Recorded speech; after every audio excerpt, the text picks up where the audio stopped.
Hello दोस्तों, स्वागत है आप सभी लोगों का हमारे चैनल कॉमिक्स हीरो पर। हमारी आज की कॉमिक्स है बांकेलाल की कॉमिक्स, जिसका नाम है बांकेलाल और यक्ष कुमार। दोस्तों, इसका पार्ट 1 हम पहले पढ़ चुके हैं और ये पार्ट 2 है। चलिए शुरू करते हैं। अरे मूर्खों, जो अगर मुझे सच ही पता होता तो मैं यह प्रसाद कभी न गिराता, बल्कि जब तुम सब लोग यह प्रसाद खाकर मर खप गए होते तो मैं पूरे गांव की धन संपत्ति का मालिक होता। पर वाह रे मेरी किस्मत। जी, इसमें धन्यवाद की क्या बात है, यह तो मेरा मानवीय कर्तव्य था। वाह, क्या उच्च विचार हैं आपके। वाकई आप हम सब गांव वालों के लिए देवता बनकर आए हैं। फिर उस रात गांव वालों ने बांकेलाल की खूब खातिर की। दूसरे दिन बांकेलाल गांव वालों से विदा लेकर एक बार फिर खजाने की खोज में चल पड़ा और उस दिन वह सारा दिन जंगल में खजाने की तलाश में भटकता रहा। उफ, प्यास के मारे बुरा हाल है और यहाँ दूर दूर तक कोई कुआं या तालाब नजर नहीं आ रहा। हे प्रभु, कहीं खजाने के चक्कर में प्यासा ही ना मरना पड़े। तभी दूर उसे एक झोपड़ी दिखाई पड़ी। आह, लगता है किसी सन्यासी की झोपड़ी है। अब तो पानी ही नहीं, खाने और रात को सोने की व्यवस्था यहीं होगी। और हो सकता है झोपड़ी में रहने वाला कोई पहुंचा हुआ सन्यासी हो, तो शायद मुझे उस खजाने तक पहुंचने की कोई राह ही सुझा दे। शीघ्र ही ओम नमः शिवाय, फिर ओम नमः शिवाय। ओह, सन्यासी तो साधना में लीन है। मुझे इसका ध्यान भंग कर होने की प्रतीक्षा करनी चाहिए। लेकिन काफी देर प्रतीक्षा के बाद भी जब सन्यासी ने आंखें नहीं खोली तो बांकेलाल झुंझला उठा। सन्यासी का क्या पता, नहीं कब इसकी साधना पूरी होगी। यहाँ तो मारे प्यास के दम निकला जा रहा है और इस झोपड़ी में पानी वगैरह का इंतजाम भी नहीं है। मैं अभी इसका ध्यान भंग करता हूँ। ओम नमः शिवाय। ऐ सन्या। बांकेलाल अभी सन्यासी को आवाज लगाने ही जा रहा था कि तभी उसे दिमाग में बिजली की तरह एक विचार कौंधा। खबरदार बांके, अगर तूने इसकी साधना में व्यवधान डाला तो हो सकता है यह क्रोधित होकर तुझे श्राप दे दे, या तू इसकी आंखें खोलते ही जल कर भस्म हो जाए। तो फिर मैं क्या करूं? क्या सन्यासी का ध्यान टूटने तक मैं प्रतीक्षा करूं? लेकिन तब तक तो मैं प्यासा मर जाऊंगा फिर। ओम नमः शिवाय। सोचते सोचते अचानक उसके दिमाग में एक शरारत ने जन्म लिया और उसकी आंखें चमकने लगी। वो मारा पापड़ वाले को।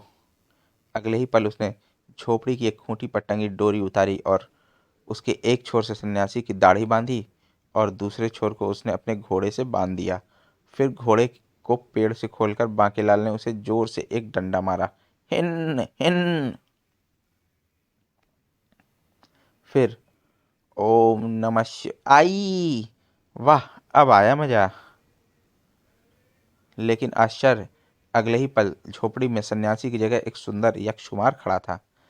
हैरान होने की जरूरत नहीं है शरारती बांकेलाल। तुम्हारी शरारत के कारण आज वर्षों बाद मुझे श्राप से मुक्ति मिली है। अरे, यह तो मेरा नाम भी जानता है। कैसा श्राप? और तुम मेरा नाम कैसे जानते हो? यह एक बहुत लंबी कहानी है। मैं यक्षराज का पुत्र अपने बचपन में बहुत शरारती हुआ करता था।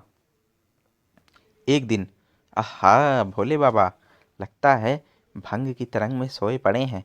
मैं अभी इनकी भंग उतारता हूँ। अगले ही पल मुझे एक शरारत सूझी और मैंने भोले बाबा की जटा को उनके पास ही सोए उनकी नंदी की पूंछ से बांध दिया। फिर नंदी को जोर से एक चुटकी काटी तो ओह, ओह। फिर ही दुष्ट। फिर भोले बाबा को समझते देर न लगी कि यह सारी शरारत मेरी है। अतः दुष्ट उद्दंड यक्ष कुमार, तेरे लक्षण पृथ्वीवासियों के समान हैं। तू स्वर्ग में रहने के काबिल नहीं। जा, चाहकर पृथ्वी का नरक भोग। तभी क्षमा भोलेनाथ, क्षमा, मेरे पुत्र को क्षमा कर दीजिए। कृपा निधान, यह अभी नादान और क्षमा किए जाने योग्य है। हाँ भोलेनाथ, हमारे बच्चे को आप हमसे दूर मत कीजिए, इसे क्षमा कर दीजिए। फिर मेरे माता पिता के बहुत गिड़गिड़ाने पर मेरा दिया श्राप मिथ्या तो नहीं जाएगा यक्षराज।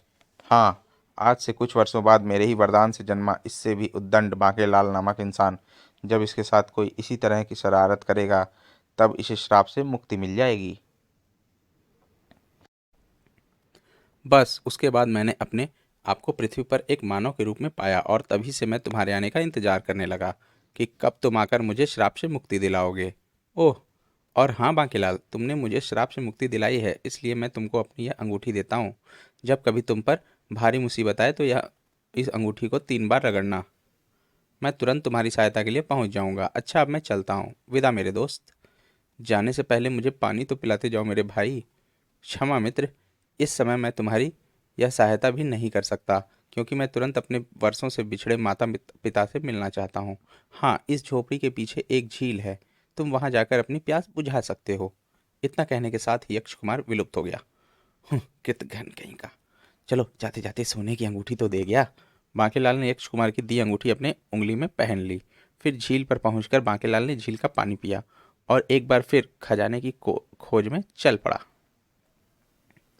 फिर कई दिनों की खोज के बाद अंत में, आहा, आखिर मेरी खोज सफल हुई। उन सामने वाले खंडहरों में ही उन डाकुओं का अड्डा था और उन डाकुओं ने कई राज्यों का लुटा खजाना यहीं कहीं छुपाया होगा और अब वह सारा खजाना मेरा होगा। हा हा हा हा। फिर बांकेलाल ने उन खंडहरों का कोना कोना छान मारा, लेकिन उसे खजाना नहीं मिला। उफ, पता नहीं उन डाकुओं ने खजाना कहाँ छुपा रखा था। कहीं मेरी सारी मेहनत बेकार तो नहीं चली जाएगी।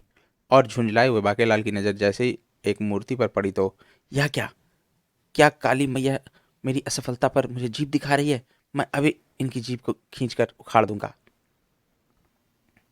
फिर आगे बढ़कर बांकेलाल ने जैसे ही प्रतिमा की लटकती लाल लाल जीभ को पकड़कर खींचा, अर अगले ही पल जहां बांकेलाल खड़ा था वहां का फर्श एकाएक गायब हो गया और आई।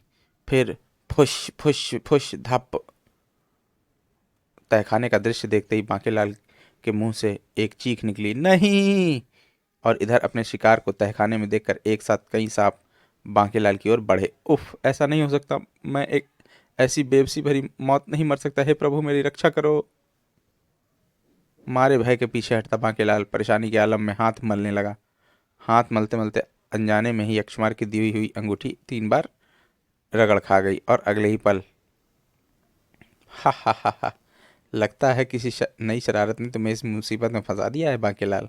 मुझे बचा लो यक्ष कुमार, वरना यह घबराओ मत। बांकेलाल, तुम्हें कुछ नहीं होगा। कहने के साथ ही यक्ष कुमार ने अपना मुंह खोल दिया। अगले ही पल यक्ष कुमार के मुंह से सैकड़ों नेवले निकले और देखते ही देखते नेवलों ने सांपों के कई टुकड़े कर डाले। फौं फौं। फिर यक्ष कुमार ने अपना हाथ हवा में लहराया तो उसके हाथ में एक तलवार आ गई। बचो यक्ष कुमार। और अगले ही पल, खचाक। फिर सांपों और अजगरों के मरते ही बांकेलाल ठहाके लगाता हुआ सामने पड़ी विशाल धन संपदा की ओर बढ़ा। हा हा हा हा, अब इस खजाने का मालिक मैं हूँ। हा हा हा हा हा हा हा हा हा। अच्छा बांकेलाल, अब मैं चलता हूँ। हाँ, पर यक्षकुमार, तुम मुझे और इस खजाने को ऊपर तक तो पहुंचा दो। ठीक है, तुम मेरे कंधे पर बैठ जाओ। लेकिन यह खजाना, तुम इसकी चिंता मत करो, मैं इसे भी ऊपर पहुंचा दूंगा। फिर अगले ही पल, फिर, हैं? अच्छा बांकेलाल, अब तुम इजाज़त दो, मैं चलता हूँ। लेकिन यह खजाना, मैं इसे यहाँ से लेकर कैसे जाऊँगा भाई। इसे किसी सुरक्षित स्थान पर पहुँचवाने में मेरी मदद करो।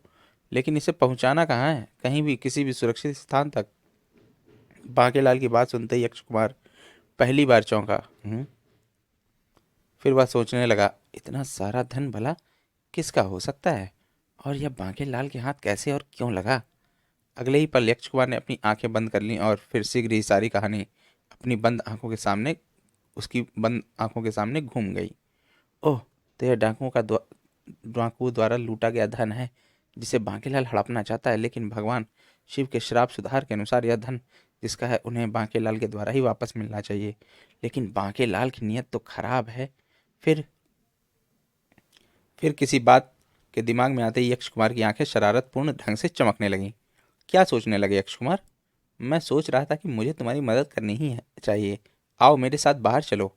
फिर बाहर आकर यक्ष कुमार ने अपना दाहिना हाथ हवा में लहराया और अगले ही पल उनके पास लकड़ी की गाड़ी खड़ी थी। यक्ष कुमार के दोबारा हाथ घुमाते ही सारा धन अपने आप गाड़ी में लद गया। देखो बांकेलाल, इसको खींचने के लिए मैं स्वयं बैल का रूप धारण करता हूँ।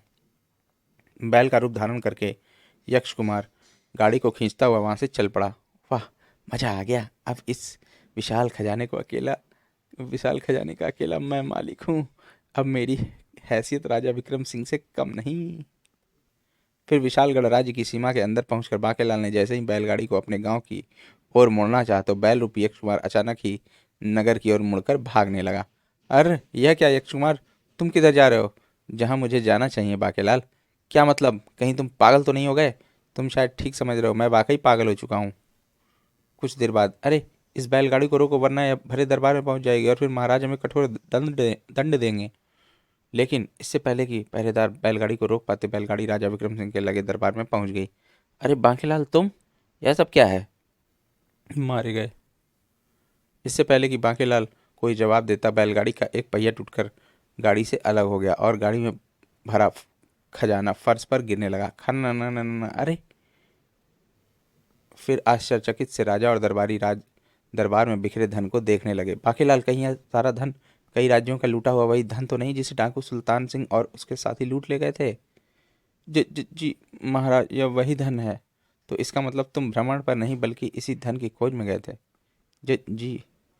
वाकई बांकेलाल, तुमने विशालगढ़ राज्य में जन्म लेकर न केवल हम पर उपकार किया है बल्कि तुम्हारे कारण इस राज्य की इज्जत और गौरव को चार चांद लगे हैं। हाँ बांकेलाल, तुमने अकेले इस धन को खोज कर यह सिद्ध कर दिया है कि तुम केवल बुद्धिमान और बहादुरी नहीं, पक्के देशभक्त भी हो।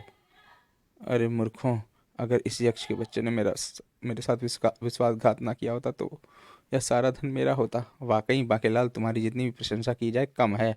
बांकेलाल लुटे हुए मुसाफिर की तरह अपनी प्रशंसा सुन रहा था।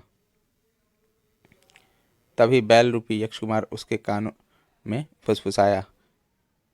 देखा बांकेलाल, चारों ओर तुम्हारी ही प्रशंसा हो रही है, अब तो खुश हो जाओ। यक्ष के बच्चे, काश मैंने तेरी दाढ़ी ना नोची होती तो आज इस खजाने का मालिक अकेला मैं होता।